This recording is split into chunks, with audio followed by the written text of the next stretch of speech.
ಬ್ರಹ್ಮಾಸ್ತ್ರ ಬರುತ್ತಿದೆ.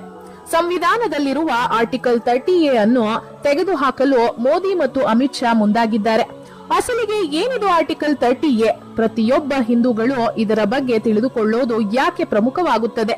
ಹೇಗೆ ಹಿಂದೂಗಳನ್ನು ಯಾಮಾರಿಸಿ ನೆಹರೂರವರು ಕ್ರಿಶ್ಚಿಯನ್ ಮತ್ತು ಇಸ್ಲಾಂ ಧರ್ಮಗಳಿಗೆ ಉಪಯೋಗವಾಗುವ ಹಾಗೆ ಈ ಆರ್ಟಿಕಲ್ 30 ತಂದಿದ್ದರು ತಿಳಿದರೆ ನೀವು ಜೀವನದಲ್ಲಿ ಕಾಂಗ್ರೆಸ್ಗೆ ವೋಟ್ ಹಾಕೋದೇ ಇಲ್ಲ. ಆ ಸಂಪೂರ್ಣ ವಿವರವನ್ನು ಈ ವಿಡಿಯೋದಲ್ಲಿ ನಾವು ನಿಮಗೆ ತಿಳಿಸಿಕೊಡ್ತೀವಿ. ಅದಕ್ಕೂ ಮುನ್ನ ಮತ್ತೊಮ್ಮೆ ನರೇಂದ್ರ ಮೋದಿ ಅವರೇ ದೇಶದ ಪ್ರಧಾನಿಯಾಗಬೇಕು ಅಂತ ನಿಮಗೂ ಕೂಡ ಅನ್ಸಿದ್ರೆ ಈ ವಿಡಿಯೋವನ್ನ ತಪ್ಪದೆ ಲೈಕ್ ಮಾಡಿ ಸ್ನೇಹಿತರೆ. ಇನ್ನು ಸಂವಿಧಾನದಲ್ಲಿ ಈ ಆರ್ಟಿಕಲ್ 30A ಅನ್ನು ಬಾಬಾ ಸಾಹೇಬ್ ಅಂಬೇಡ್ಕರ್ ಬರೆದ ಸಂವಿಧಾನದಲ್ಲಿ ಇರಲಿಲ್ಲ. ಬದಲಿಗೆ ಪ್ರಧಾನಿಯಾಗಿದ್ದ ಜವಾಹರ್ಲಾಲ್ ನೆಹರೂರವರನ್ನು ಈ ಆರ್ಟಿಕಲ್ ಅನ್ನು ತರಲು ಮುಂದಾದರು. ಆದರೆ ಆಗಿನ ಗೃಹ ಮಂತ್ರಿಯಾಗಿದ್ದ ಸರ್ದಾರ್ ವಲ್ಲಭಾಯ್ ಪಟೇಲ್ ರವರು ಈ ಆರ್ಟಿಕಲ್ 30 ತರಲು ತೀವ್ರ ವಿರೋಧವನ್ನ ವ್ಯಕ್ತಪಡಿಸಿದ್ದರು. ಈ ಆರ್ಟಿಕಲ್ 30A ತಂದರೆ ನಾನು ಮಂತ್ರಿ ಸ್ಥಾನಕ್ಕೂ ರಾಜೀನಾಮೆ ಕೊಡುತ್ತೇನೆ ಎಂದು ಹೇಳುತ್ತಾರೆ.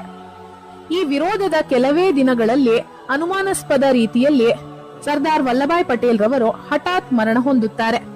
ಇನ್ನು ಸರ್ದಾರ್ ವಲ್ಲಭಾಯ್ ಪಟೇಲ್ ಕಾಲವಾದ ಕೆಲವೇ ದಿನಗಳಲ್ಲಿ ಈ ಕಾನೂನನ್ನು ಜಾರಿಗೆ ತರುತ್ತಾರೆ ಜವಾಹರ್ಲಾಲ್ ನೆಹರೂರವರು. ಏನು ಈ ಆರ್ಟಿಕಲ್ 30A ಅಂದರೆ ಹಿಂದೂಗಳು ತಮ್ಮ ಹಿಂದೂ ಧರ್ಮವನ್ನು ಬೋಧಿಸುವುದಕ್ಕೆ ಅವಕಾಶವಿರುವುದಿಲ್ಲ. ಅಂದರೆ ಹಿಂದೂಗಳು ಪ್ರೈವೇಟ್ ಸ್ಕೂಲ್ ಮತ್ತು ಕಾಲೇಜ್ಗಳಲ್ಲಿ ಈ ಹಿಂದೂ ಧರ್ಮವನ್ನು ಎಲ್ಲೂ ಕೂಡ ಉಪದೇಶಿಸುವುದಾಗಲಿ ಬೋಧಿಸುವುದಾಗಲಿ ಮಾಡಬಾರದು ಮತ್ತು ಹಿಂದೂ ಧರ್ಮವನ್ನು ಬೋಧಿಸುವುದಕ್ಕಾಗಿ ಸ್ಕೂಲ್ಗಳನ್ನು ಆರಂಭಿಸಬಾರದು. ಅಷ್ಟೇ ಅಲ್ಲದೆ ಕೇಂದ್ರ ಸರ್ಕಾರದ ಸ್ಕೂಲ್ಗಳಾಗಲಿ ಮತ್ತು ರಾಜ್ಯ ಸರ್ಕಾರದ ಸ್ಕೂಲ್ಗಳಾಗಲಿ ಹಿಂದೂ ಧರ್ಮವನ್ನು ಬೋಧಿಸುವಂತಿಲ್ಲ. ಅಷ್ಟೇ ಅಲ್ಲದೆ ಈ ಆರ್ಟಿಕಲ್ 30A ನಲ್ಲಿ ಮುಸ್ಲಿಮರು, ಕ್ರೈಸ್ತರು, ಸಿಖ್ಖರು ತಮ್ಮ ಧರ್ಮವನ್ನು ಬೋಧಿಸುವುದಕ್ಕಾಗಿ ಸ್ಕೂಲ್ಗಳನ್ನು ಆರಂಭಿಸಬಹುದು. ಹೌದು ಸ್ನೇಹಿತರೆ, ನೀವು ಕೇಳ್ತಿರೋದು ನಿಜ. ಇಸ್ಲಾಂ ಧರ್ಮವನ್ನು ಬೋಧಿಸುವುದಕ್ಕೆ ಮುಸ್ಲಿಮರು ಮದರಾಸಗಳನ್ನು ತೆರೆಯಬಹುದು ಮತ್ತು ಕ್ರಿಶ್ಚಿಯನರು ತಮ್ಮ ಕ್ರೈಸ್ತ ಮತವನ್ನು ಹೇಳಿಕೊಡಲು ಅವರು ಕೂಡ ಸ್ಕೂಲ್ಗಳನ್ನು ತೆರೆಯಬಹುದು. ಅಷ್ಟೇ ಅಲ್ಲದೆ ಈ ಮದರಾಸಗಳಲ್ಲಿ ಕ್ರಿಶ್ಚಿಯನ್ ಸ್ಕೂಲ್ಗಳಲ್ಲಿ ಅವರು ಅವರ ಧರ್ಮದ ಬಗ್ಗೆ ಏನು ಬೇಕಾದರೂ ಹೇಳಿಕೊಡಬಹುದು. ಇದಕ್ಕಾಗಿ ಅವರಿಗೆ ಪೂರ್ತಿ ಹಕ್ಕು ಮತ್ತು ಅಧಿಕಾರವಿರುತ್ತದೆ.